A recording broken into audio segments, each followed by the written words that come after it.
get up these steps to not fall.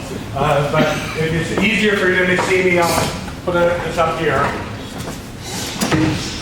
Okay. Well, thank you all for Art. Thank you for coming into our store. Put the mic up on. Sorry about that. Eat the mic. I'm learning. It was wonderful when Art came and invited me to speak to this wonderful group. I know a lot of the faces, Rich DeLambert in our Rotary Club, Mike Watt, who taught me French first before English. I can tell stories on all of these people. Bill Gittins is actually one of the artists that is, I often speak about the Art Trails Gallery. We have a year-round Art Trails Gallery at our store, and Bill is one of our featured artists. So, good choice. Hey, yeah, a wonderful artist. And amazing work, especially nowadays. It's amazing to see what you've done over the years. Anyway, but today I get to speak on as you can still hear me? Yeah. Good. What'd you say? What? Okay, I can also name a few other people out here that are wise guys, but anyway, thank you. I get to speak as chairman of the board for the Santa Rosa Symphony. How many of you have been to the Symphony? That's a pretty good number. I want everyone to be able to come and experience our symphony. Our symphony is one of the oldest in California, one of the largest, and has some of the most magnificent programs for youth education in the nation. Seriously. We are actually the third oldest orchestra in California. We're the fourth largest. Who would guess the Santa Rosa Symphony has this? We do about 40 performances during the year.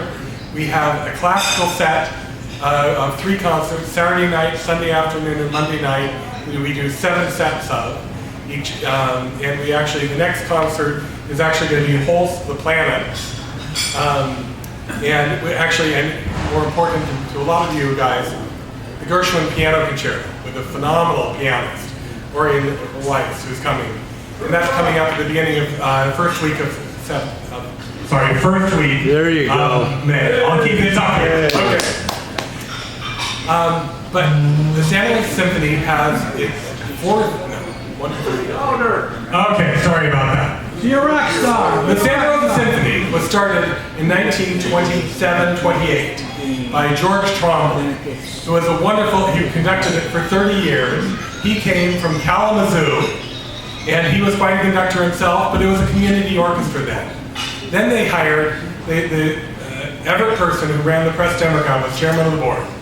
And he hired a young pianist and conductor who was studying in Vienna at the time, who was my father, Corrick Brown, who conducted the orchestra 38 years. After that, we got a wonderful pianist and conductor, Jeffrey Kahane, a French conductor, Bruno Fernandez, and now we have a wonderful conductor. I guess I have to get this really close. Yeah. Our wonderful conductor, Francesco Lecce Chong. So he's half Italian, half Chinese, and all-American, born in San Francisco. And he is phenomenal. If you have not had a chance to hear Francesco, he will win you over. He is an incredible conductor. He just conducted earlier this year the San Francisco Symphony. He's done that multiple times. He's conducted the New York Phil. He's conducted all over Europe. He's conducted the Pittsburgh Symphony multiple times on tour. He's done all sorts of work, and we're very lucky to have him. And he actually lives here full time. We're actually working on his third contract, actually. He is in his 7th year with the Santa Rosa Symphony, and we're going to make sure that he stays here for at least another 6 years. But just to give you a concept of, we perform at the Green Music Center. Have you all, who's been to the Green Music Center so far? Again, a good number of you. If you haven't, this is a Stradivarius of a hall. It's one of the best halls in America. We actually built this hall as it's the same hall that the Boston Symphony uses in Tanglewood. You close enough? Okay. Anyway, we have a magnificent hall that it's shaped like a shoebox, and for the 4th of July, we open the back walls, and you can actually fit 5,000 people outside. So if you've not been to our 4th of July concert, that's a really incredible one to come to. But one of the things that's closest to my heart is that we have an incredible education program. We have an institute for music education, where we reach 20,000 kids a year. We actually have 6 youth ensembles that are conducted by multiple conductors. We have concerts this weekend. We had some of our youth musicians playing side by side with our orchestra last week. We had a 14-year-old who was our concertmaster at age 12 for the youth orchestra, who gave a performance, an unbelievable concerto concert last weekend. We have a concerto competition for our youth orchestra is going to be playing in the next month. We have our youth orchestra is going on tour to Europe. They are actually going to Berlin, they're going to Leipzig, they're going to Essen, and they're ending up in Amsterdam. They are going to perform at a World Heritage Site in Essen. We're sending over 60 kids to play in Europe. And some of these kids have actually grown up not just through our 6 youth orchestras and programs that we have here, but in addition to that, we have a special program in the Rosa schools. In the afternoons, we actually teach kids from 2nd grade to 8th grade to play instruments. These are kids that are underprivileged, they've never seen an instrument in their lives. We give them an instrument and we teach them. One of the kids that plays cello, named Juan, is going on this tour to Europe because he started 10 years ago in 2nd grade, and now he's going off to Europe on scholarship. The Santa Rosa Symphony, there are rare orchestras around the nation that have as many youth programs as we do. We were at a statewide conference, we were by far, hands down, had more programs for our kids than any other community. And that's because we have the support of so many people here. I know there are a lot of people that I see regularly. Stan I see at the regular concerts, Mike Watt, and a lot of you I see at the Symphony regularly. But there is such grassroots support for this organization that we are able to make a better life for all these kids, because whether they go on to study music or whether they go on to become an engineer, the lessons that they get by studying, the 6 groups I told you that we have for youth orchestras, that's not counting another 4 groups that we have in the schools. And that's not counting our summer music academy, or we have listening programs for elementary schools. We do 4 different schools every year that we blanket so that they have music every week. But this all happens because of the generosity of this community. I'm not asking for any donations, but I do want you to ask that each of you consider coming to the Santa Rosa Symphony, to one of the concerts coming up. Next weekend at the Luther Burbank Center for the Arts. It's almost sold out, but we have the Paul Simon Songbook, and it's one of our Pops concerts. And that's going to be the big final one for this spring, besides the 4th of July. If you haven't had a chance to experience the magic of the symphony, I hope you can get a few of these experiences in. I actually do have a few collateral pieces I can give around here, and then I would love to take some questions, if that'll spark a little bit more. This is our new brochure for next year. And just to give you an idea, the things that we offer we're starting the year with a Beethoven triple piano concerto with some of the most incredible musicians around. We then go on to, we have a Spanish fiesta where we actually have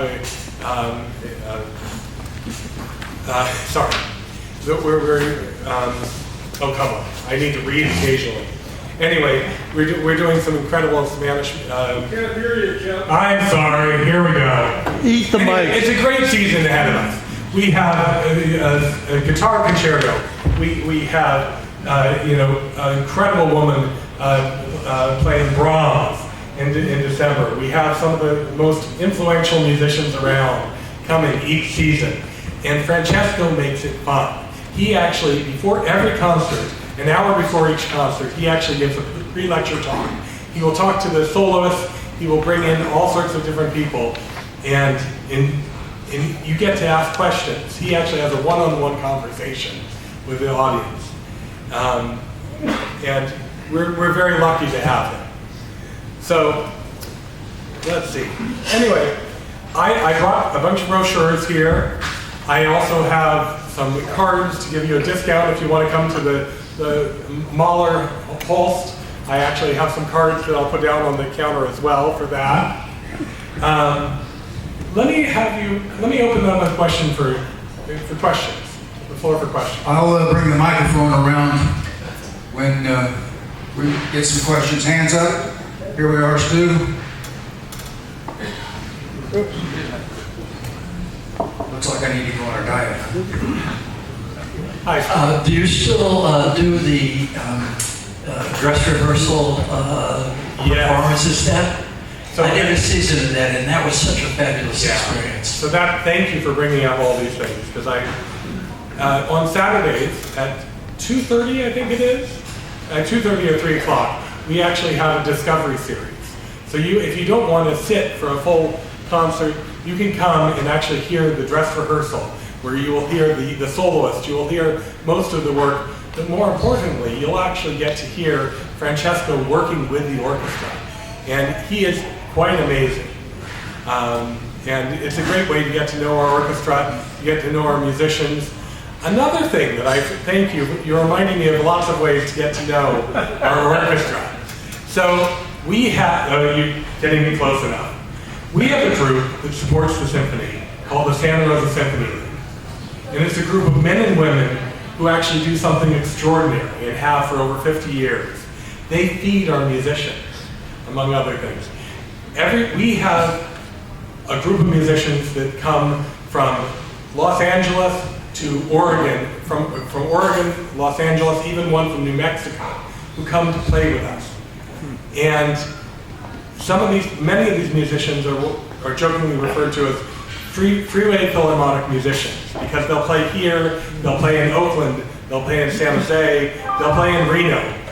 But sometimes they're coming on the same day that they've done a rehearsal in Oakland. They may be coming out to play for us. And we have a group of people who actually come and feed the musicians before each rehearsal. So this is one of the ways that we've actually gathered, people consider us their home orchestra, even if they play in San Francisco or if they play elsewhere. We have a lot of people who play in the opera orchestra, for example, or who play in Marin. But it's an incredible group. If you want to know about that, I also have some brochures from that group, because it's a great social group that gets together. They also put on house performances, and they support all of our youth education programs. They're helping to raise the funds to send these kids to Europe. Obviously, we do ask families to participate in those, but we do have people going on full scholarship as well. We've raised almost $100,000 for this year alone to send these kids off to Europe. So it's an amazing community that we live in. And if you want to get involved in some of these things, the Santa Rosa Symphony League is one of the best organizations. I have some brochures that I put at the end of the counter here. If there's any way that you want to get involved with the symphony and come to see it, it's an incredible group, and I hope you'll have that opportunity. Any other questions? Jim's got one back there. Thanks. I just wondered, what portion of your costs are actually covered by ticket sales versus other sources, donors or grants? A small amount. I don't know I should know the exact percentage on that, but our donations are, we count on the donors to be able to make all of these things possible.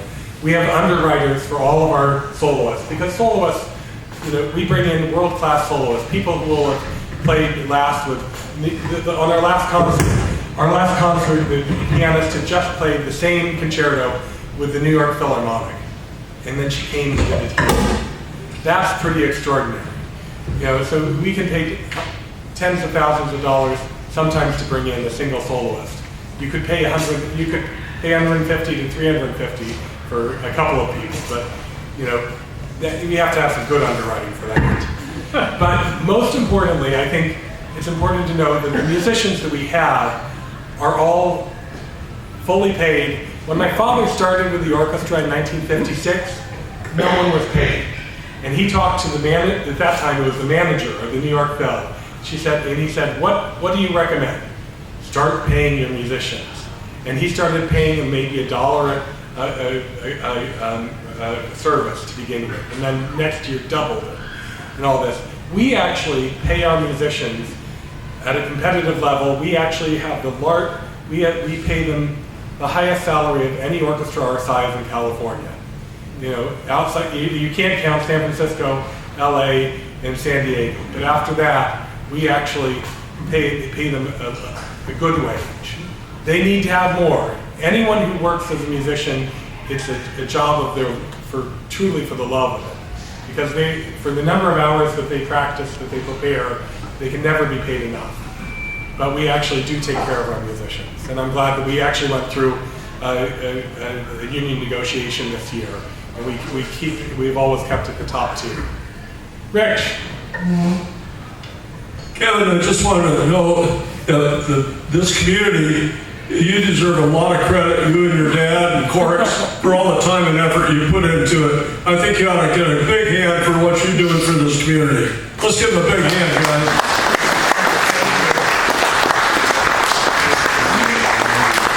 I will speak a little bit to art as well as the Symphony in Sonoma County. We are so blessed to have more artists, more musicians per capita than almost anywhere in the United States. Am I close enough? Sorry about this. You know, for example, Bill Gittins is one of about 120 or 130 artists who are part of Art Trails. If you don't know about Art Trails is an incredible group of artists who put together an open studio program in September, October of each year, where you can go and see their art in their studios every year. And we do art openings at our store for this art group every month. But there is also another group that has spring openings called Art at the Source. And that actually, they open up their studios in June. And many of the artists actually host other artists, so that it's a little larger group of people. That you can go fewer places. You don't see everyone in their own studio that Art Trails is so wonderful for. But we'll actually have a preview show for that group at our store on the first Friday of May coming up. And actually also in June, because it's the first 2 weekends. So we are so blessed to be able to have the artists that we have here, the community theater we have here. If you haven't been to 6th Street Playhouse, please get there. We have multiple groups. We have another theater downtown that performs on our side of the downtown. There are so many great groups of artists in this community, and they need the most support. And if you have time, come and enjoy them. Because what is life if there's not art? So, Kevin, we talked a little bit about whether you're going to talk a little bit about retail in downtown Santa Rosa. Guys, my wife and I enjoy once a month or so just going downtown and walking up and down, looking at the shops. If you haven't done it, it's really a good time. And stop in at Corrick's. They really got some great art, great gifts. I'll let you have it on anything else. Sure. I think a lot of you, how many of you have been to Max? Oh, yeah. Max is a downtown institution, another multi-generational family business. But the downtown is truly coming back.